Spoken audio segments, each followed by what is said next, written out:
વ્રતમાં ખાઈ શકાય તેવો ફરાળી રાજગરાનો ચેવડો. તેની માટે એક બાઉલમાં 1/4 કપ રાજગરાનો લોટ લઈશું. પછી એમાં 1 ચમચી સેંધો મીઠું નાખીશું. પછી એમાં થોડું પાણી ઉમેરીને એનો લોટ બાંધી લઈશું. લોટ મીડિયમ કઠણ રાખીશું. લોટ બંધાઈ જાય એટલે તેલમાં પહેલાં સિંગદાણા અને કાજુને તળી લઈશું.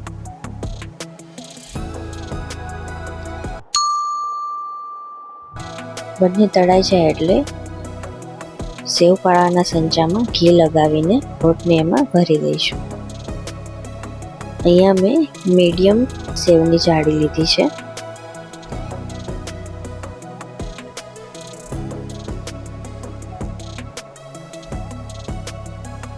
પછી સંચાને પેક કરીને ગરમ તેલમાં એની સેવ પાડી લઈશું.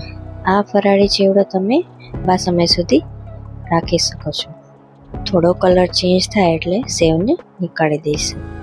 બધી સેવ તળાઈ જાય એટલે એમાં એનો ભૂકો કરી નાખીશું અને સિંગદાણા અને કાજુ ઉમેરી દઈશું. પછી ઉપરથી સંચળ પાવડર ઉમેરીશું અને બધું મિક્સ કરી દઈશું. પછી એમાં કાળા મરીનો પાવડર ઉમેરીશું અને બધું સરસ રીતે મિક્સ કરી દઈશું. એરટાઇટ કન્ટેનરમાં પેક કરી દઈશું. આવી જ અવનવી રેસીપીઓ શીખવા માટે સબસ્ક્રાઈબ કરવાનું ભૂલશો નહીં.